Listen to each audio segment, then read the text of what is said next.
अस्सलाम वालेकुम। प्रोग्राम जुर्म अंजाम के साथ मैं हूं मुजाहिद शेख। हम सुनते आ रहे हैं कि पुलिस ये दावे करती है कि शहर लाहौर में कत्ल की वारदातें खास तौर पर शूटर्स के जरिए किए जाने वाले कत्ल ना होने के बराबर रह गए हैं। लेकिन चंद रोज पहले कैंट डिवीजन के मनावा पुलिस स्टेशन की हदूद में एक अफसोसनाक वाकया पेश आया। एक शख्स अपने घर के बाहर मौजूद था कि नामालूम हमलावर गोलियां बरसाकर उसे मौत के घाट उतार गए। मकतूल के लवाकिन, बच्चे, भाई, वालिद और दीगर रिश्तेदार इस बात पर हैरान हैं कि आखिर शहर लाहौर में अभी भी ऐसे कत्ल क्यों हो रहे हैं जिनका सुराग पुलिस नहीं लगा पाती। जब भी कत्ल की वारदात होती है तो ऑपरेशन पुलिस फौरी तौर पर मुकदमा दर्ज कर लेती है, लेकिन असल इम्तिहान इन्वेस्टिगेशन पुलिस का होता है। आसान केसेस में जैसे बच्चों को बाजियाब कराना पुलिस क्रेडिट लेने की कोशिश करती है, लेकिन ऐसे पेचीदा केसेस में जहां महारत और जहानत की जरूरत होती है वहां इन्वेस्टिगेशन पुलिस अक्सर नाकाम रहती है।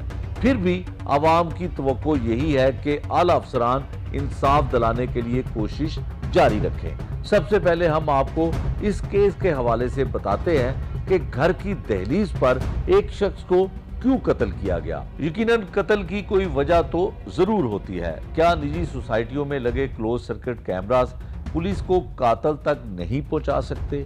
अब हम आपको मकतूल के वालिद, भाई और चचा की जुबानी सुनवाते हैं।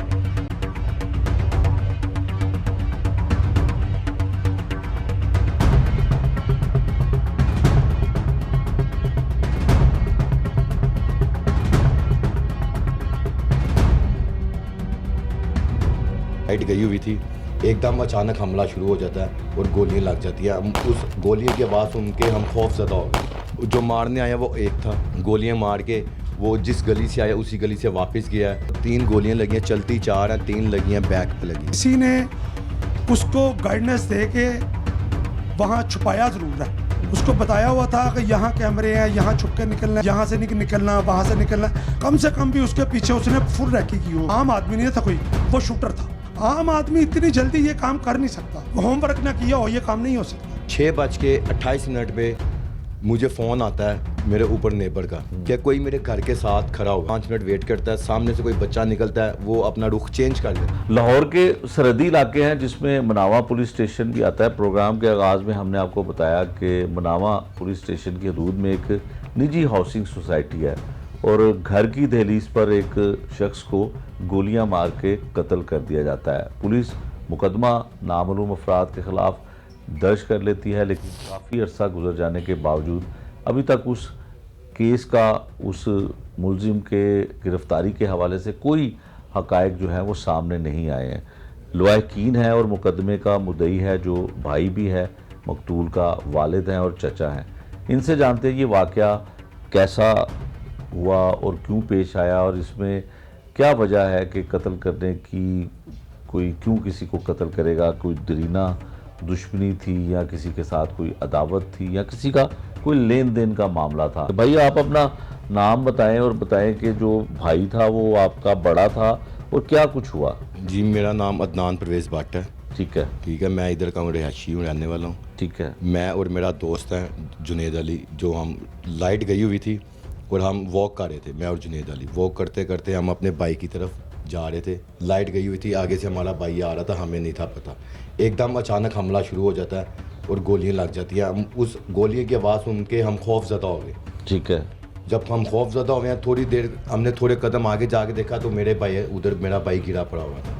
ठीक है। जब गोलियां लगी उस वक्त मुझे नहीं था पता कि ये मेरे भाई को लग रही हैं। अच्छा। क्योंकि लाइट गई हुई थी। कितने लोग थे गोलियां मारने वाले या आपका भाई भी गोलियां चला रहा था? नहीं जी नहीं, मेरा भाई खाना खा के वॉक करने के लिए निकला। घर के बाहर? घर के बिल्कुल बाहर, 5-10 कदम का फासला था।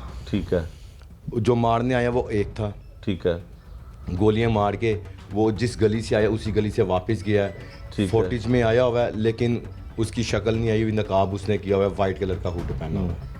ठीक है। अच्छा, आप ये बताएं कि भाई को गोलियां लगती हैं, कहाँ पे गोली लगती है? मेरे भाई को 3 गोलियां लगी हैं, चलती 4 हैं, 3 लगी हैं बैक पे लगी हैं। ठीक है। पीछे और पीछे से हमला फिर वो किया। अस्पताल में दाखिल रहते हैं। अस्पताल मैं लेके गया हूँ अपने भाई को। ठीक है। मैं काम से आया हूँ, मेरा एक दोस्त आता है मुझे बुलाने, मैं अभी काम से आया ही था। मेरा एक दोस्त मुझे बुलाने आता है कि जी तेरे भाई को जल्दी बाहर आ, गोलियाँ लग गई हैं। ठीक है। मैं उसी तरह ही उसी पोजीशन में ही, जिस पोजीशन में मैं कपड़े चेंज कर रहा था, मैं उसी पोजीशन में ही मैं मोटरसाइकिल पे बैठ गया। बैठते बैठते ही मैंने टी शर्ट वगैरह पहनी, आगे मैं गया। आगे मेरे भाई को उठा के उन्होंने गाड़ी में डाल लिया हुआ था, लेके जा रहे थे। उसी टाइम ही मैं मोटरसाइकिल मेरे दोस्त ने घुमाई, मैं फौरी अलगनी गार्डन का गेट बाहर निकल के मैंने कहा मुझे उतार दे, मुझे अपने भाई के साथ गाड़ी में बैठने दे। हम 5 बंदे थे, 2 बंदे आगे बैठे हुए थे, एक मेरा भाई अल्लाह पाक उसको जन्नतुल फिरदौस वाला मुकाम अता फरमाए, एक मैं और एक और लड़का था जुबैर, वो था। भाई आपका काम क्या करता था? मेरा भाई गारमेंट्स का काम करता था। गारमेंट्स का? जी, कराची फैसलाबाद से माल खुद लेके आता था, खुद बेचता था। हमने घर के नीचे ही वेयर हाउस बनाया हुआ था। कोई भाई की किसी के साथ दुश्मनी, कोई पैसों का किसी के लेन-देन? साथ सर हमारी ना कोई फिर दुश्मनी क्यों है किसी को गोली कोई मारेगा? सर। ये तो बल्ला ही बेहतर जानता है कि क्या रंजिश थी मेरे भाई के साथ किसी की। पुलिस क्या कहती है? पुलिस तो हमारे साथ ताउन कर रही है। SHO साहब जो हैं वो अपना इन्वेस्टिगेशन साहब जो हैं, जो DSP साहब हैं, गराया साहब हैं, पाशा साहब हैं, वो ताउन कर रहे हैं। क्या तावन हुआ अभी तक? अभी तक ये ताउन हुआ है कि वो कॉल रिकॉर्ड्स वगैरह निकलवा रहे हैं, अपनी टीम को भेज रहे हैं गलियों में। अब सडनली अब जैसे एक रात का वकूआ हुआ कितना है अर्सा हो गया इस वाक्य को? सर। इस वाक़े को ये 24 तारीख को मेरा भाई कत्ल हुआ है, गोलियां लगी हैं, और 24 को ही मेरा भाई फोत हो कितने गया। दिन कितने हो चुके हैं? सर 24, आज देख लें, आज 3 4 5 तो हो गई हैं, कोई तकरीबन कोई 5-7 दिन तो ही गए होंगे ना। ठीक है। आपको कोई शुबा नहीं है, आपको किसी पे कोई शक नहीं है, और नहीं जी। आपको ये भी लगता है कि कोई खानदानी भी कोई ऐसा नहीं सर, मामला हमारी ख़ानदानी कोई दुश्मनी है किसी के साथ। ये मेरे वालिद साहब हैं, अल्हम्दुलिल्लाह सुपरिटेंडेंट लटैर 22 स्केयर है मेरे वालिद साहब का। ठीक है। ये मेरे चाचू हैं जाहिद परवेज़ भट्ट साहब। ठीक है। ठीक है। एक मेरे चाचू अमेरिका होते हैं, अब्दुल रऊफ भट्ट। 2 मेरे चाचू हैं, एक मेरे वालिद साहब हैं। ठीक है। तो ये बताएं कि बच्चे कितने हैं? 4 बच्चे हैं उनके, 2 बेटे 2 बेटी हैं। तो कितनी उम्र है, पढ़ते हैं बच्चे? जी तो जी नहीं, एक सबसे बड़ा बेटा जो है वो है अहमद अली, उसका नाम है। वो माशाल्लाह 21-22 साल का है। ठीक है। उससे छोटी उस सबसे बड़ी बेटी है, वो शादीशुदा ठीक है। है। उससे छोटा अहमद अली है। ठीक है। अहमद अली से छोटा मेरी एक और भतीजी है, उससे छोटा उस्मान है। ठीक है। उस्मान सलमान भट्ट। ठीक है। चलें, ये ज़रा माइक इनको दें, चचा को अपने। चलिए आप बताएं, आपका क्या नाम है, और ये जो वाक़या हुआ इसके बारे में क्या आप opinion मेरा आप- नाम जाहिद परवेज़ भट्ट है। जी जाहिद साहब। ये जो वकूआ हुआ है, हम ग्वालमंडी थे, हमें फ़ोन आता है कि सलमान भट्ट को किसी ने गोलियां मार दी। ठीक है। हम वहाँ से निकलते हैं, हम जाके मी हॉस्पिटल चले जाते हैं। आगे से ये मेरा भतीजा उनको गाड़ी में लेके आता है। उस वक़्त वो मेरा भतीजा जो है होश में सब बातें कर रहा था। ये लेके आता है तो मैंने इसको पूछा है कि ये क्या हुआ। इसने बोला जी पीछे से कोई आके गोलियां लगा मार के चले गए। उसके बाद मैंने बोला है किसने कुछ आपको रास्ते में बताया है कि किसने मारी है किसने नहीं मारी? इसने बोला नहीं चाचू, उसने बोला मैंने उसको नहीं देखा, मैं उसकी शक्ल नहीं जानता। तो उसके बाद हम इसको इमरजेंसी में ले गए हैं। इमरजेंसी में जाके ऊपर जाके ले गए। बस ये मेरी इनसे जो है ना डील हुई। ठीक हो गया। अच्छा ये बताएं, आपको क्या लगता है क्या हुआ होगा? देखिए जी, मुझे तो यही लग रहा है कि जो ये सोसाइटी है ना, ये सोसाइटी के अंदर ही कुछ है, सोसाइटी के बाहर नहीं। किसी सोसाइटी का है? जी। अच्छा। और जिस अगर वो सोसाइटी का नहीं है तो कम से कम किसी ने उसको गाइडेंस दे के वहाँ छुपाया ज़रूर है। उसको बताया हुआ था कि यहाँ कैमरे हैं, यहाँ छुप के निकलना है, यहाँ ये करना है, यहाँ से निकलना, वहाँ से निकलना है। कम से कम भी उसके पीछे उसने फुल रैकी की होगी। और वो आम आदमी नहीं था कोई, वो शूटर था। अच्छा। हाँ, आम आदमी नहीं था। आम आदमी इतनी जल्दी ये काम कर नहीं सकता। जब तक अगर पूरा आदमी ने पूरा होमवर्क ना किया हो, ये काम नहीं हो सकता। क्या फिर वजह क्या लगती है, मतलब आप इतनी देखिए जी, मैं वजह तो यही है, मेरे तो ना वो कोई दुश्मनदार है, ना उसके पास कोई असला होता है, ना कोई बात है। पैदल आने जाने वाला बच्चा था वो। अब किसी को क्या रंजिश है ये खुदा जानता है या वो मारने वाला जानता है। तो पुलिस से बात हुई आपकी? पुलिस से बात हुई है, पुलिस वही यही की जा रही है कि 2 दिन ठहर जाए, 3 दिन ठहर जाए, 4 दिन ठहर जाए। अभी तक कोई रिस्पॉन्स नहीं मिला हमें। अच्छा, जी, मतलब पुलिस की तरफ से हमें कोई रिस्पॉन्स नहीं है अभी कुछ निकला ही नहीं है, हमें कुछ बताया ही नहीं गया भी ये हो गया या कोई पकड़ा है या इसको छोड़ दिया या इसको किया, हमें कोई रिस्पॉन्स नहीं है। ठीक है। अच्छा, ये बताएं कि एक बड़ा जुल्म हुआ, ज़ाहिर है एक शख्स की जान चली गई, आपको ये भी लगता है कि कोई डकैती मज़ामत वाला नहीं, डकैती मज़ामत नहीं है, ये कोई किसी ने रंजिश निकाली है, कोई पुरानी रंजिश है, हो सकता पुराना नई रंजिश है, हाँ क्या है? ये मुझे ऐसा लगता है कोई पुरानी रंजिश लग रही है, ये पूरा होमवर्क किया फिर उसको मारा गया। ठीक है। आपकी फैमिली में कभी किसी के साथ ऐसा कभी हुआ? नहीं, हमारी फैमिली बहुत छोटी है माशाल्लाह, हम कश्मीरी, हम एक मुट्ठी की तरह हैं, हमारी फैमिली में कोई ऐसी बात नहीं है, किसी से कोई गिलावत नहीं होता, कोई कुछ नहीं होता, हम एक दूसरे के जान देने के लिए निछावर होते हैं, हम वो फैमिली है। कुछ और कहना चाहते हैं पुलिस हुकाम को? कुछ पुलिस को यही है कि इनको चाहिए कम से कम ट्रेस करना चाहिए कि कौन है, 1 मिनट में हो जाता है, सब कुछ पकड़ लेते हैं, अगर इनसे नहीं होता तो सीसीटीवी को ये सौंपे, इनसे नहीं बस इनके पास से कोई बात बनती तो सीसीटीवी को सौंपे। वो कहते हैं जी फोटो निकली है, कैमरा नहीं है, हर चीज़ की निकलता है, साफ पता चल जाता है, लेकिन कुछ पता ही नहीं चल रहा।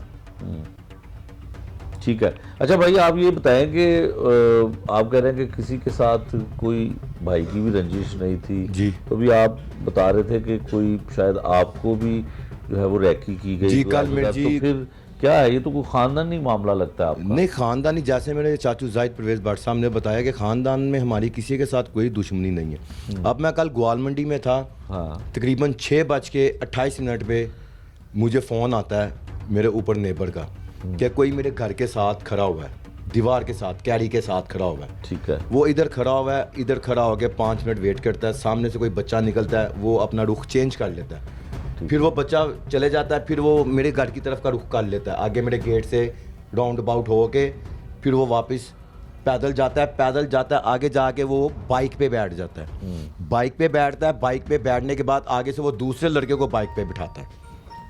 ठीक है। ये फोटेज मैंने पुलिस वालों को दी है, पुलिस वाले आए हैं मेरे साथ। तो आपने बताया कि अभी भी आपके घर की या आपकी रैकी की जा जी रही है? ये आपके आने से पहले पुलिस वाले आए हुए थे मेरे पास ना, फोटेज वगैरह लेने, वीडियो वगैरह लेने आए हुए थे। अच्छा, तो इसको फिर हम क्या रंग दे सकते हैं? इसको यही रंग दे सकते हैं कि मैं गुजारिश करता हूँ मरियम नवाज साहिबा से कि वो हमारे साथ इंसाफ करे, जितना जैसे आजकल जदीद टेक्नोलॉजी है, हर एक के साथ इंसाफ हो रहा, हमारे साथ भी होना चाहिए। ठीक है। मेरा भाई कत्ल हुआ है, बिल्कुल कोई ठीक बकरी का बच्चा तो सर गया नहीं, जवान था माशाल्लाह, 6 फुट से ज़्यादा उसकी हाइट थी, लेकिन हमारी किसी के साथ कोई दुश्मनदारी सर नहीं है। अच्छा, आप क्या कहना चाहते हैं बेटे के हवाले से, क्या हो सकता है, कौन कत्ल कर सकता है? सर ये अकल से बालादर काम हुआ है, दुश्मनी हमारी किसी के साथ भी नहीं। मैं 74 ईयर्स ओल्ड हूँ। ठीक है। हमारी किसी से लड़ाई झगड़े तो आम होते हैं ना मोहल्लों में, हमारी दुश्मनी किसी के साथ नहीं है। दुश्मनी आप तो माशाल्लाह समझते हैं क्या है, वो नहीं थी हमारी किसी के साथ। ये किसी ने रंजिश पुरानी कोई उससे कोई कुताई हो गई है मरने वाले से, वो निकाली, या ये अल्लाह जानता है या उसका रसूल जानता है। हमारे में कोई इलाके में कोई बात होती है ना, सब ना पहले मुझे पता चलता है कि बार साहब ਤੁਹਾਡੇ पुत्र ने नया किया था, लेकिन कोई हुआ ही नहीं कभी कोई ऐसा। ये बस बेगुनाह मारती हो ना। अच्छा, किसी भी बाप के लिए जवान औलाद का जनाजा उठाना बड़ा मुश्किल होता है। ये मरियम नवाज से मेरी हमदर्दाना अपील है। मेरे वाल साहब मुस्लिम लीग नून के सदर थे अपने इलाके के, जब मियाँ नवाज शरीफ साहब फाइनेंस मिनिस्टर थे,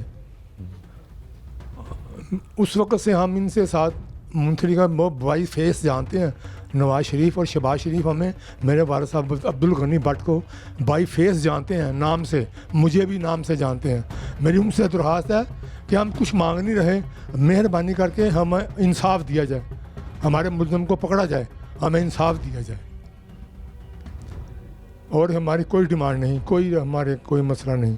अच्छा, वो आपके बेटे के साथ वो तो हो गया और इंतहाई तकलीफ दे है। अब ये जो भाई ने बात बताई है, इसको आप कैसे देख रहे हैं कि एक बेटे को गोलियां मार के कत्ल कर दिया, दूसरे की रैकी की जा रही है? क्या है कि बंदा पीछे लगा हुआ कि अभी तक हमारे, या तो ये जो मर्डर हुआ है इसको वो ख़राब करना चाह रहा है, या उसकी तवज्जो हटाना चाहता है, जैसे हम के कर रहे हैं, लेकिन वो हमने तो नहीं ना हटानी। हाँ, नहीं फिर आपको लगता नहीं है कि ये कोई पुराना मामला, कोई नया मैं तो यही मामला? अर्ज कर रहा हूँ कि पता चलो, नहीं, जिसको भाई के घर का भी पता है, उसको मकतूल को उसके घर में जाके मार दिया। देखें ये रैकी करने वाले तो पता कर लेते हैं ना ये कहाँ रहता है, कहाँ रहायश है, ये तो कोई मामूली की बातें हैं। लेकिन असल काम जो है ना वो रैकी के जरिए ही हुआ। 3-4 माह से मेरे ख्याल में ये रैकी हो रही है। एकदम ऐसा अंधा ये मर्डर है, ये एकदम नहीं होता। ये इसके पीछे वक्त उनको निकालना पड़ता है, और यहाँ का बंदा भी मुलवस है कोई जिसने उसको शेल्टर दिया है।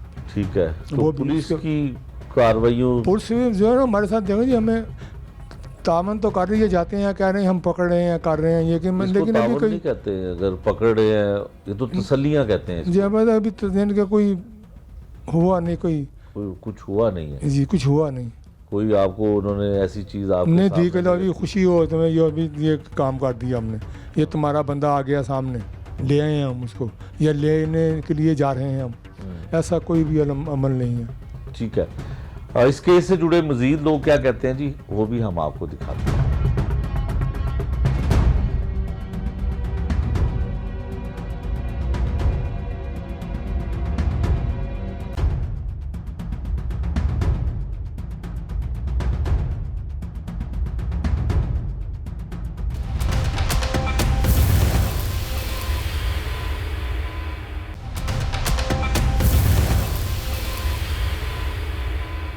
नाज़रीन, मकतूल के भाई ने बताया कि उसके बड़े भाई को कत्ल कर दिया गया और अब उसी निजी सोसाइटी में उसका भी घर है।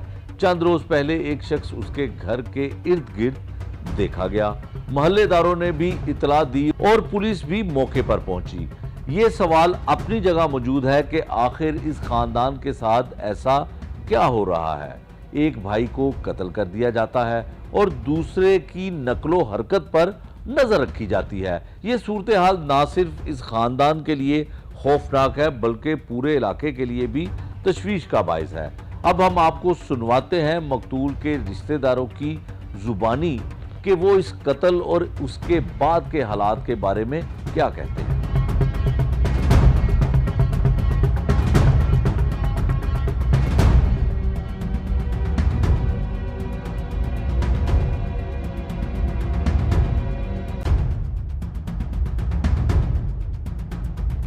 वो मेरे छोटे भाई के ससुर भी हैं और मेरा उनके साथ अच्छा रिश्ता भी है, मेरे दोस्त भी थे। तो बस इनका इस तरह मर्डर हुआ, अभी तक कोई पता नहीं चल रहा हम लोगों को। मुझे तो फ़ोन आया था मेरे छोटे भाई का कि इस तरह मैं तो अपने दोस्तों में बैठा हुआ था उस टाइम अपने घर के बाहर दो पास ही, तो मुझे उसका फ़ोन आया कि इस तरह यार इसको मानी पर को फाइल लग गए हैं तो हॉस्पिटल आना है। मैं फटाफट हॉस्पिटल पहुँचा हूँ, तो इतनी देर तक तो वो होश में था। जब हम लोग पहुँचे उसके बाद दोपहर के टाइम हमें पता चला कि जी वो फोत हो गया। तो हम लोग फिर फोत के लिए वहाँ से पोस्टमार्टम के लिए लेके निकल गए। उसके बाद हम लोग उनको यही कहना चाहते हैं कि हमारे इस केस की तरफ ज़रा तवज्जो करें, हमें इंसाफ दिलाएं। पुलिस अपना काम कर रही है, ठीक है, वो तो जिनसे उनसे जो हो सकता है वो कर रहे हैं। मज़ीद हमारा मरीम नवाज बीबी से यही है कि हमारे केस की तरफ ज़रा तवज्जो दी जाए कि हमारा कातिल का बिल्कुल कोई सुराग पता नहीं चल रहा कि किसने किया किसने नहीं। वो मेरे पप्पा का बेटे थे, तो मैं घर था तो मेरे अब्बू को फ़ोन आया था कि ऐसे मानी भट्ट साहब को फाइल बच गई है। तो फिर हम उसी टाइम अचानक हॉस्पिटल पहुंच गए। उस टाइम वो होश में थे। तो फिर शाम तक पोस्टमार्टम चलता, वो एमरजेंसी में रहा थे। उसके बाद उन्होंने ऑपरेशन कामयाब हो गया था, तो बाद में हम ICU में शिफ्ट कर दिया था। तो फिर शाम को उन्होंने कह दिया था कि डेथ हो गई है। फिर हम वहाँ चले गए, पोस्टमार्टम के लिए चले गए। कल उनका अगले दिन उनका नमाज जनाजा का, ये तो हमें पता नहीं है, लेकिन अच्छे शख्स से, हम तो छोटे हैं उनके, मेरे से तो बड़े थे काफ़ी, हमें तो बेटों की तरह प्यार करते थे। तो किसी के साथ कोई दुश्मनी वगैरह नहीं, किसी के साथ न लड़ाई ना झगड़ा। उम्र से यही अपील है कि जल्दी से जल्दी हमारे कातिल जो हैं वो पकड़े जाएं और हमें इंसाफ दिलाया जाए।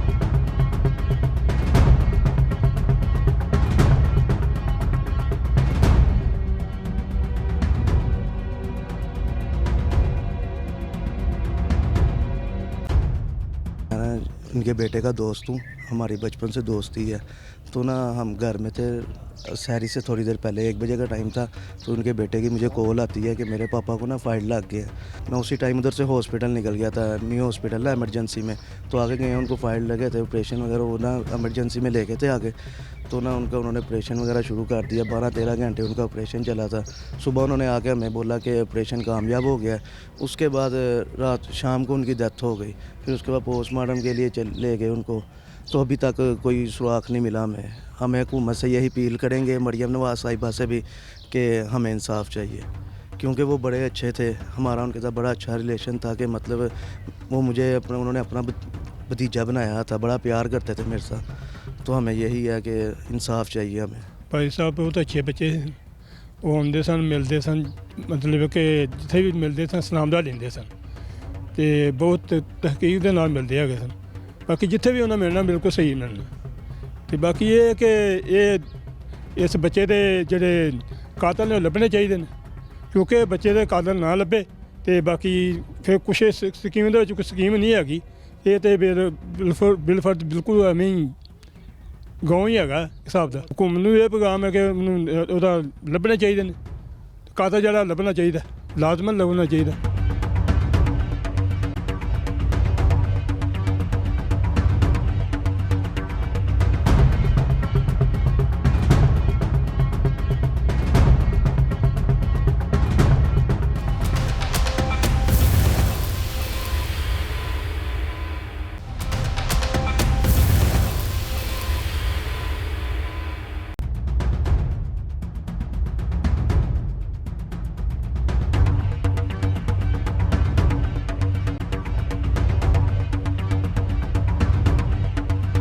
नाज़रीन, यहाँ एक बड़ी अहम बात यह है कि जब भी कोई संगीन जुर्म होता है तो पुलिस बज़ाहिर उसे बड़ी संजीदगी से लेती है, लेकिन जब ऐसे केसेस के मुल्ज़मान को गिरफ्तार भी कर लिया जाए तो पुलिस की तफ्तीश इस कदर कमजोर होती है कि अदालतों से उनको सजा दिलवाना प्रोसिक्यूशन के लिए इंतहाई दुश्वार हो जाता है। याद रखना चाहिए कि इन्वेस्टिगेशन पुलिस का काम सिर्फ मुल्ज़मान को गिरफ्तार करना नहीं है, बल्कि तमाम शवाहिद और गवाहों की रोशनी में जुर्म साबित करके कानून के मुताबिक सजा दिलवाना भी उसी की जिम्मेदारी है। बदकिस्मती से पिछले कुछ अरसे से ये देखने में आया है कि इन्वेस्टिगेशन पुलिस खुली कचहरियों, तब्दीली तफ्तीश बोर्ड्स और फोटो सेशन में तो नजर आती है, लेकिन जमीनी हकायक इसके बिल्कुल बरक्स है। सवाल यह है कि पुलिस तफ्तीश किस तरह करती है और किस तरह करनी चाहिए। इस हवाले से हमने माहिर कानून से बात की है ताकि जान सकें कि वो इस निज़ाम को किस नज़र से देखते हैं। आइए सुनते हैं माहिर कानून की जुबानी।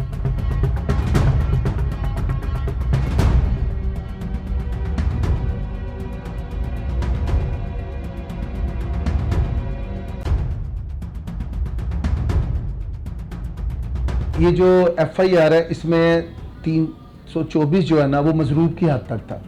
जब मजरूबियत उसमें जाके वहाँ पे वो फोत हो गया तो वो 302 में कन्वर्ट हो जाएगी। अब अगर तो ये 5 से बंदे कम थे, 2 थे इसमें से माने तो 34 जो है वो इसमें ऐड होगी, और अगर 5 से ज़्यादा है तो 149 और 148। तो अब कॉमन इंटेंशन जो है ना वो उसकी बुनियाद है। अब जिस बंदे ने आके किसी की इमा पे उसको मर्डर किया है और वो फिर चला गया, तो वो दोनों की सेम ही होगी सज़ा। ये नहीं कि इसको छोड़ दिया जाएगा कि उसने उसके कहने पे किया और जिसने करवाया। अब इन में दोनों में एपेक्स कोर्ट्स में ये फैसला आ चुका है कि जिसने ये करवाया या जो उसके प्लस है, चाहे इवन जो खड़ा होकर इंतज़ार कर रहा है उसको सहूलतकारी में, उस पर भी वही जो है ना वो सेक्शन जो इम्प्लीट किया जाएगा और उसको वही सज़ा मिलेगी। ये जो सज़ा है ना इसको 302 में ही है, ठीक है। वो उसके कॉमन जज उसको सपोर्ट करती है, जैसे 2 बार सजाए मौत, 2 बार इसको जो है ना वो उम्र कैद या इस हवाले से जो उसकी लाई जाती है, ताकि जब वो अपील में आए तो उसके लिए आगे हर्डल्स हों बजाय इसके कि अगर कोई ज़्यादा कत्ल करता है 2-3 बंदे और फिर उसके ऑब्जेक्ट्स भी ज़्यादा हों या जो भी, तो वो ज़रूरी नहीं कि उसकी सज़ा की इंटेंसिटी और ग्रेविटी ज़्यादा हो जाती है। तो इसमें सज़ा आजकल जो कोर्ट्स में होती है, देखें वो जो उम्र कैद है और सज़ाए मौत, इसमें 15 से 20-25 साल तक सज़ा जो है ना वो उस ग्रेविटी को देख के सेशन जज जो है ना वो उसको देता है।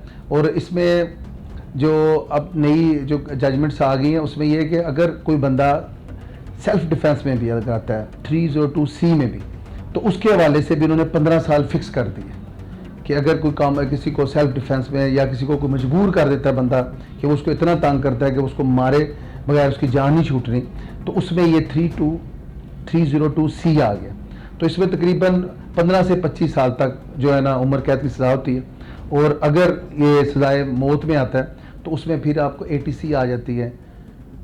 उस हवाले से जो स्टेट के ख़िलाफ़ जो होता है, फिर इसके अलावा जो आप देखें जो आर्मी इंस्टॉलेशंस के हवाले से होता है, जो मुल्क की सालमियत के हवाले से होता है, उसमें फिर ये चीज़ें जो है ना कन्वर्ट होती हैं और उसमें फिर इसकी सज़ा जो ज़्यादा हो जाती है। देखिए जी, ये जब अगर उसमें जो मुल्ज़म है वो पकड़ा नहीं जा रहा, तो by submitting an application before prosecutor general Punjab आप एक एप्लीकेशन में फॉरवर्ड करेंगे जिसमें पंजाब जो प्रोसिक्यूशन एक्ट है 2006 उसमें ये 3 और सेक्शन 10 जो है ये एम्पावर करते हैं प्रोसिक्यूशन को कि वो रिकॉर्ड तलब कर सकता है, वो उस इन्वेस्टिगेशन ऑफिसर को बुलवा सकता है, रिपोर्ट ले सकता है और इस हवाले से जो भी उस केस में चीज़ें असरअंदाज हो रही हैं वो उनको तलब करके उस पर फैसला कर सकता है।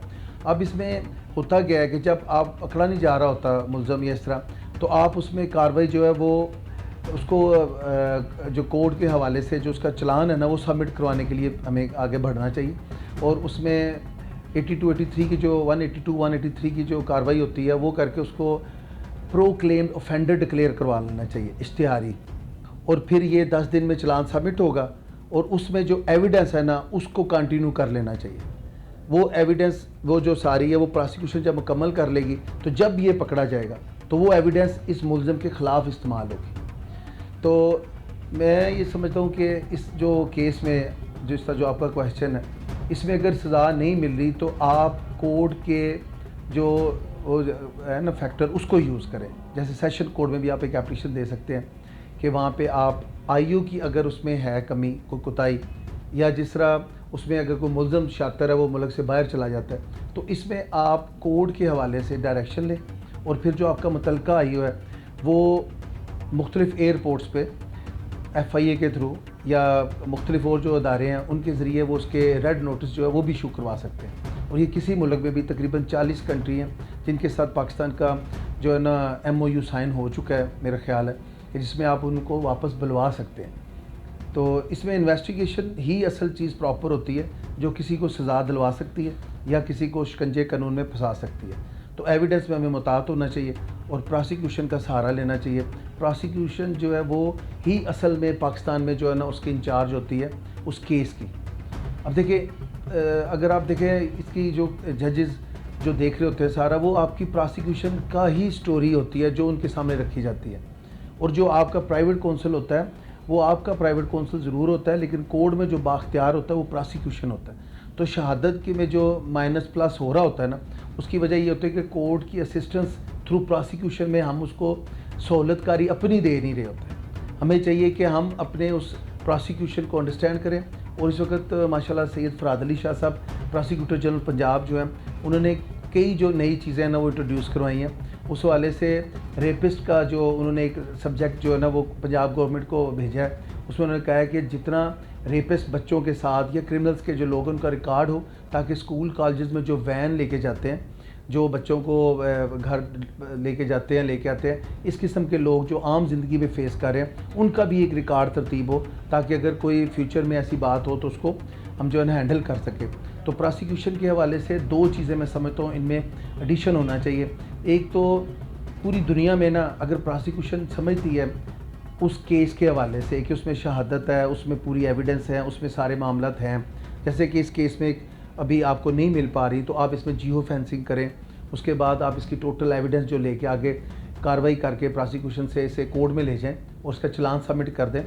तो जो प्रोसिक्यूशन है ना उसके पास बहुत इख्तियार है, लेकिन उसके पास अब ये इख्तियार भी होना चाहिए कि अगर वो समझे कि इस केस में जो कोर्ट्स का वक्त ज़ाया हो रहा होता है, जो प्रोसिक्यूशन का ज़ाया हो रहा होता है, और उस असल केस को जो बहुत सारे वहाँ पे होते हैं उनको टाइम नहीं मिल पा रहा होता, तो ये प्रोसिक्यूशन इसको ड्रॉप भी कर सके, इसमें जज कर सके। अब हर केस जो है ना वो प्रोसिक्यूशन जो बाउंड है कि वो कोर्ट में उसको लेके जाए, चाहे वो किसी किस्म का भी। अगर आप देखें चोरी का केस है और उसमें 3 साल सज़ा है, तो अगर हम प्ली बार्गेनिंग करें, उसे कहें कि तुम अपना इनका जो नुकसान है वो वापस दो, और अगर 3 साल की जगह हम तुम्हें 1 साल सज़ा दिलवा देते हैं, प्ली बार्गेनिंग आ गई, प्रोसिक्यूशन का इख्तियार आ गया। केस जिसमें एक पूरा साल लगना है, वकील का, मुखालिफ वकील का, प्रोसिक्यूशन का, उन जो वहाँ पे लोग शामिल हैं उनकी एविडेंस का, तो क्या ये बेहतर नहीं? एक तो ये हमें अमेंडमेंट ज़रूर करनी चाहिए। इस तरह आम केसेस में जो पावर है ना जो आईओ की, वो ज़ाया नहीं हो रही होती, वो बजाय वो ऑब्जेक्ट की तरफ जा रही होती है। और दूसरा इसमें देखिए प्ली बार्गेनिंग ज़रूर होनी चाहिए, जैसा बाहर के मुल्कों में, कि अगर आपका लॉस होता है, आपको कोई मसला होता है, जिस तरह जो फॉल्ट है जो मतलब उसमें अगर आप देखते हैं कि रिकवर हो सकता है और अगला प्ली बार्गेनिंग भी आता है, तो पाकिस्तान में भी इसको इंट्रोड्यूस कराना चाहिए। और ये मैं समझता हूँ कि हमें आगे जो शरह है हमारे इंसाफ के हवाले से, उसमें इसकी रेशो बढ़ेगी और सज़ा भी ज़्यादा होगी। और जो हमारा ये मुख्तलिफ अवेला किया जाता है कि जजेस का जो वो नंबर इतना है, उसकी बुनियादी वजह ये है कि अभी तक जो लॉ है वो वही है जो उस वक्त अंग्रेज़ बना के चला गया, उसमें अमेंडमेंट्स आगे थोड़ी बहुत हुई, और इस तरह ये अभी देखें 26 से 27 में हुई, ये बेहतर अमेंडमेंट्स थी, और इसके हवाले से बहुत सारी बेहतर जो आम बंदे की ज़िंदगी में जो चीज़ें हैं ना वो आएंगी। तो इसी तरह आगे जो ये आपके लॉ हैं, पुलिस रूल्स हैं जो सारे, उसमें वक्त के मुताबिक अमेंडमेंट्स होनी चाहिए। अगर हम पुराने लॉ को लेके चलते रहे तो वो कलूनियाती जो सिस्टम था, जिसमें वो ही अंग्रेज़ जो है वो 4 बंदों को लेके आना, देखिए जब जुर्म हो रहा होता है ना तो इस तरह की सूरत हाल नहीं होती कि कोई उसको गवाह वहाँ पेश किया जाएगा और फिर वो देखेगा और उसके सामने रेप होगी और उसके सामने कोई मारेगा। ये तो साइंटिफिक जो है ना नया सिस्टम जो आगे, उसके तहत उसको प्रोव करके इन्वेस्टिगेशन करके आगे बढ़ना चाहिए। और हमारे नए जो लॉज कवानीन हैं उनको प्रमोट करना चाहिए बाय सबमिटिंग जो भी रेजोल्यूशन बिफोर द असम्बलीज़, और उसको आगे फिर लॉ मिनिस्टर जिस तरह हमारे वफाक के, उन्होंने ढेरों मतलब कोशिशें कर दी हैं कि सिस्टम जो है, जिस तरह इस्लामाबाद में अब देखें कि अब आपके पास एक नई अमेंडमेंट वहाँ पे आ गई है लॉ में कि अगर कोई बंदा अरेस्ट होता है तो वो अपने किसी भी एक रिश्तेदार को फ़ोन करके आगाह करेगा, मतलब उसे लीगल प्रिविलेज मिल गई है। तो अब उस प्रिविलेज की वजह से वो बावकार अंदाज से अपने केस को कंटेस्ट करेगा और उसके अंदर खलश नहीं रहेगी कि मैं पकड़ा गया तो मैंने बताया और मेरा ये हो गया। आगे आप देखिए ब्राइब पे सारे सिस्टम को चला रहे हैं कि रिश्वत दो, रिश्वत लो। तो अगर हम आसानियाँ करके लोगों को आगे लेके चलें, मुल्ज़म का भी उतना ही राइट होता है जितना आप समझ लें काम शहरी का, लेकिन अगर वो उस फ्रस्ट्रेशन में है, अगर वो जुर्मदार है, तो उसकी सज़ा का तयन सारा अदालतों ने करना है। हम उस वक्त थाने में बैठ के हम किसी पहले prior to investigate the matter और प्रायर टू द पनिशमेंट हम उसको कैसे फ़ैसले करने वाले हो सकते हैं? हम तो उस वक्त जज की सीट पे तो नहीं बैठे होते। इससे दोनों साइड पे जो कौंसल्स हैं उनके लिए आसानियाँ होंगी अगर आप ये अमेंडमेंट्स करें। 100% लॉ के तलब इल्म की हैसियत से मैं समझता हूँ कि CCT का एक पॉजिटिव रोल भी है। देखिए अगर आप इन सारी चीज़ों को, जहाँ पे सिस्टम आवा बिगड़ा हुआ है, आप अपने आप को एक महफूज अगर पंजाब और पाकिस्तान में तस्वर करते हैं तो उसमें लॉ इन्फोर्समेंट एजेंसीज़ का काम होता है और उन्हीं की रोल की वजह से आज मैं समझता हूँ कि अभी आप देखें ये जो मौजूदा गवर्नमेंट है इसने कितना मजबूत एक किला बना दिया पूरे सिस्टम को कि आप दाखिली खारजी सिस्टम में आपकी गाड़ियाँ जो हैं वो ई-टैग के साथ होंगी और उनकी सारी तरतीब के साथ वो रिकॉर्ड जमा होगा। आप देखें कि जितने क्राइम कंट्रोल के हवाले से अगर हम देखें CCTV फुटेज जो है वो दस्तयाब हो रहे हैं, वरना पहले जहाँ पे क्राइम होता था वहाँ ख़राब होता था। तो अब ये जो पंजाब गवर्नमेंट के इक़दाम हैं इसके हवाले से CCT के उस अमल को जिसके तहत ये मैं समझता हूँ कि इस मामले को कंट्रोल करने के लिए जो उनकी काविशें कोशिशें वो बिल्कुल दुरुस्त है। और अगर आप देखें उनके पास क्या चीज़ एक्सपर्टीज़ हैं, उनको कुछ मखसूस डोमेन्स एरिया दे थी क्या, जैसे रेपिस्ट का, मर्डर का, ग्रैबर्स, लैंड ग्रैबर्स या दूसरे लोगों का, या जो बहुत अन्न डाल के चल रहे हैं वो। बाकी अगर आप कहें तो चोरी वालों को तो नहीं वो देख रहे कि चोरियाँ को कर रहा है तो उसको उठा के वो ले जा रहे हैं। देखिए अगर माशरे में आपने इंसाफ का बोलबाला करना है तो आपको इसका इंसाफ का जो सिस्टम है ना उसके हवाले से उस पर यकीन होना बहुत ज़रूरी है। और यकीन तब आता है जब सिस्टम अपना काम कर रहा होता है। तो पंजाब गवर्नमेंट को एक क्रेडिट जाता है कि आज हम सुकून की नींद यहाँ सोते हैं और इसकी जो एडमिनिस्ट्रेशन है और जो इसकी गवर्नेंस है उस हवाले से जितने भी काम हुए मैं समझता हूँ कि वो अगर प्रॉपर गवर्नमेंट इनको इंश्योर कराए लोगों को, जैसे बसंत के हवाले से आप देखें कि सारों ने रॉड लगाए, उस पूरे टाइमिंग पीरियड में उन्होंने अपनी गुड्डी उड़ाई और फिर उसके बाद मामला डिस्पोज ऑफ हो गया। तो क्या हम आवाम को कोई मुर्दे इल्ज़ाम ठहराते हैं? नहीं, आवाम चाहती है कि उनको कोई अगर इंसाफ दे, उनको कोई सपोर्ट करे। जैसे आप देखें गवर्नमेंट का रहमत कार्ड आ गया बेवा के लिए 1 लाख और बच्चों के लिए 20-25 हज़ार रुपया। तो क्या ये लोग किसी क्राइम में जाएंगे? फ्रस्ट्रेशन आपके घर से स्टार्ट होती है, आपके महल्ले से, आपके इलाके से, आपके सूबे से और आपके कंट्री से, जहाँ पे आपको इंसाफ का बोलबाला ना नज़र आ रहा हो, वहाँ से ये सारी चीज़ें आगे बढ़ती हैं। तो जब पूरे पाकिस्तान में सिस्टम एक अच्छा होने की कोशिश हो तो उसमें CCD और मैं कहता हूँ कि कोई और अदारे भी जो हैं अगर वो काम करते हैं और आगे बढ़ते हैं तो आप उनको एम्पावर करें, उनके लिए बेहतरी का रोल प्ले करें। देखिए आप पाकिस्तान से बाहर जाएँ तो वहाँ पे आम लोग भी एविडेंस देने के लिए आते हैं, यहाँ पे एविडेंस देने के लिए नहीं आते क्योंकि उन्हें पता है कल गुजरते हुए कोई शॉर्ट कर जाएगा और मार देगा। तो अब अगर ये इदारे मजबूत होंगे तो उसे पता होगा कि कौन आके मुझे कुछ कह सकता है। तो CCD का भी रोल सही है, प्रोसिक्यूशन भी ठीक है।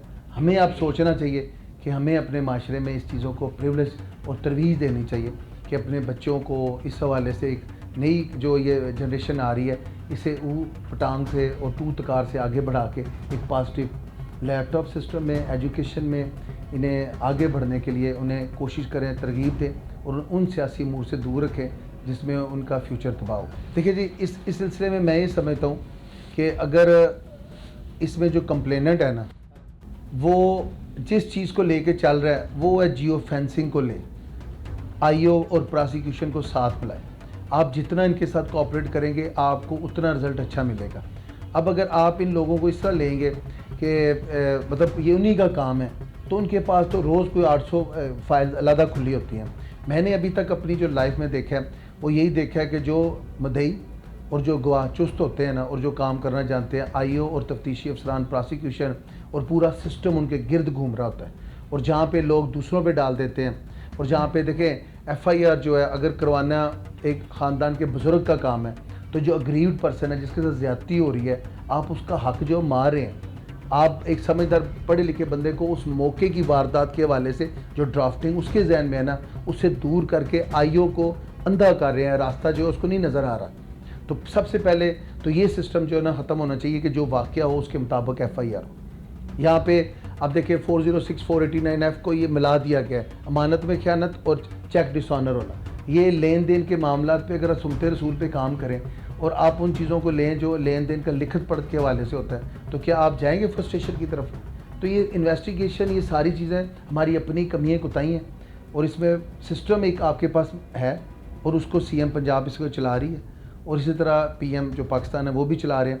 पूरे पाकिस्तान में इस वक्त देखें आप कि लोग इस चीज़ को एडमिट कर रहे हैं कि कुछ काम हो रहा है। तो ये 26वीं तरमीम का ही है कि आपको जो एक नई अदालतें मिल गई हैं जो इस्लामाबाद में कॉन्स्टिट्यूशन कोर्ट जो हैं, तो उसमें आप देखिए अब आपका सारा मामला जो कॉन्स्टिट्यूशन के हवाले से है, जो एक स्पेशल इश्यूज़ हैं वो वहाँ डिस्कस होंगे और यहाँ पे आम मेरे आपके और किसी एक महल्ले में जो बंदा जिसके कॉमन जिसके केसेस हैं, जिसका कोई आली वारिस नहीं है, उसके अब सुप्रीम कोर्ट में केस जाएंगे। तो ये अमेंडमेंट्स तो इन चीज़ों को तकवीत मिलनी चाहिए।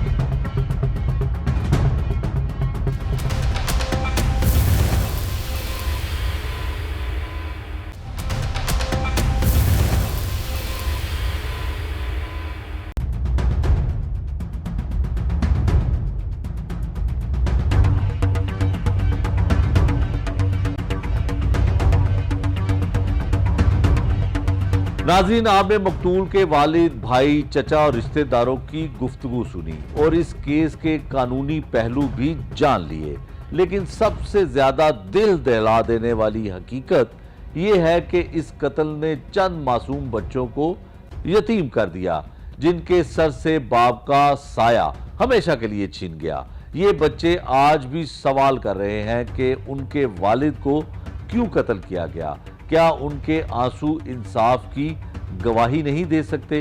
क्या उनकी मासूम आवाजें अदालतों और पुलिस के कानों तक नहीं पहुंच सकती? यही वो लम्हा है जब हमें सोचना पड़ता है कि इंसाफ सिर्फ मुकदमे दर्ज करने या फोटो सेशन तक महदूद नहीं होना चाहिए, बल्कि उन यतीम बच्चों के मुस्तकबिल को महफूज बनाने के लिए अमली इक़दामात जरूरी है।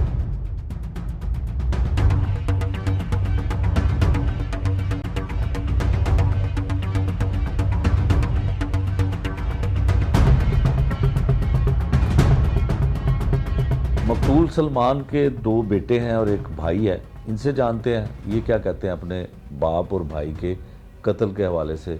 बच्चे आप अपना नाम बताओ और बताओ कि कभी आपके वालिद ने कहा। मेरा नाम अहमद अली है और नहीं, ऐसा पापा ने कोई बात नहीं बताई हुई, ना कोई किसी के साथ कोई इस तरह का मसला, ना कुछ।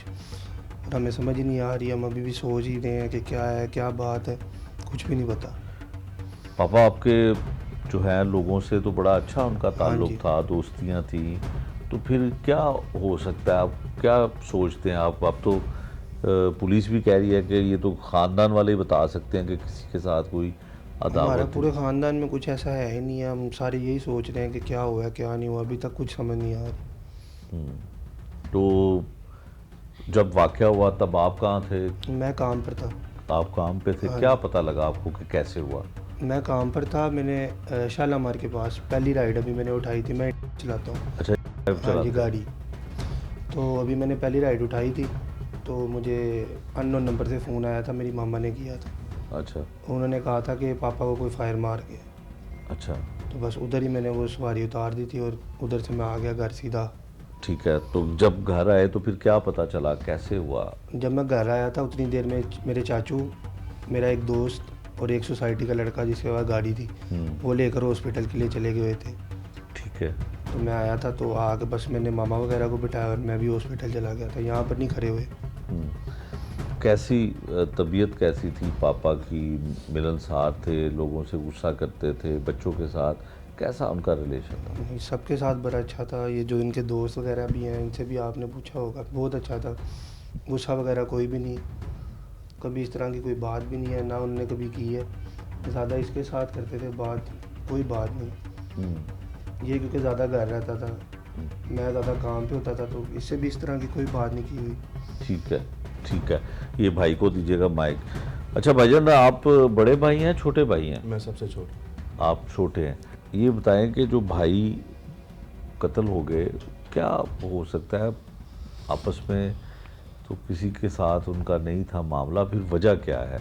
कौन कत्ल करेगा और वैसे किसी को क्यों गोली मारता है? सर ये तो अल्लाह पाक ही बेहतर जानते हो क्या मामला है। उन हमारी कि ना किसी से कोई दुश्मनी है, ना कोई ख़ानदानी दुश्मनी है, ना कोई किसी से कोई रंजिश है, अच्छा, पता ही नहीं है। ठीक है। वो तो हर किसी से बड़े प्यार से, बड़ी तमीज़ से, बड़े अच्छे से मिलते थे। आपका ताल्लुक अंदरून शहर से है? ग्वाल मंडी से। ग्वाल मंडी से जी। आपका ताल्लुक है। अब आप ये ख़ानदान इस इलाके में, मनामा के इलाके में आगे रहायश पजीर में आप? एक भाई है बस, एक भाई है, और वो जो एक भाई कत्ल हुआ बस यही भाई है। अच्छा, 2 भाई इधर रहते हाँ हैं? जी। अच्छा, तो कितने अरसे से ये भाई इधर आ चुका हुआ था? ये तकरीबन कुछ 6-7 साल से तो भाई आया हुआ, इधर शिफ्ट हुआ हुआ। ठीक है। कभी ज़िंदगी में उसका किसी के साथ झगड़ा, कभी कोई थाना कचहरी देखा हो, कोई FIR हुई हो, चाहे मुद्दई बना हो, कभी हुआ ऐसा ज़िंदगी में कभी? नहीं सर, यही तो समझ नहीं आ रही, परेशान है। इंसाफ चाहिए कि अल्लाह पाक ही बेहतर करेगा। ये कौन है, क्यों ऐसे कर रहा है, हमारे पीछे क्यों पड़ा हुआ है, हमारी जान को ख़तरा, हमें पता ही नहीं है ये कौन है, किस बोल रहा है, कौन है कौन नहीं, क्या ऐसा कुछ करती है, समझ ही नहीं आ रही है। ठीक हो गया। बेटा क्या नाम है आपका? मेरा नाम मोहम्मद उस्मान सलमान भट्ट है। उस्मान, कैसे हैं आप? मैं ठीक, अल्लाह का शुक्र होते हैं। आपके साथ बहुत ज़्यादा प्यार था, जी तो कभी फील हुआ कि किसी के साथ उनकी? नहीं, कभी कुछ बताया ही नहीं, ऐसा कभी कुछ हुआ ही नहीं। घर में दोस्त अहबाब उनको मिलने आते थे? जी जी। कभी किसी को कहते सुना हो कि किसी के साथ झगड़ा हुआ है? नहीं, कभी नहीं हुआ? कभी नहीं। जब से आप ने होश संभाला, कभी आपके पापा की किसी से लड़ाई हुई हो? लड़ाई तो हुई हैं, 2-3 ही हुई हैं सोसाइटी में, लेकिन उस वक्त साथ ही सुलह हो गई थी। अच्छा, वो किस नौयत की लड़ाइयाँ थी? गोली चल गई? नहीं नहीं नहीं नहीं, हाथापाई अच्छा ये अच्छा। तो कुछ कहना चाहते हो आप? नहीं, बस कि यही कि इंसाफ चाहिए, पुलिस कुछ करे। अगर पुलिस से नहीं होता तो सीसीटी के हाथ में दे केस, हमें इंसाफ चाहिए। ठीक है।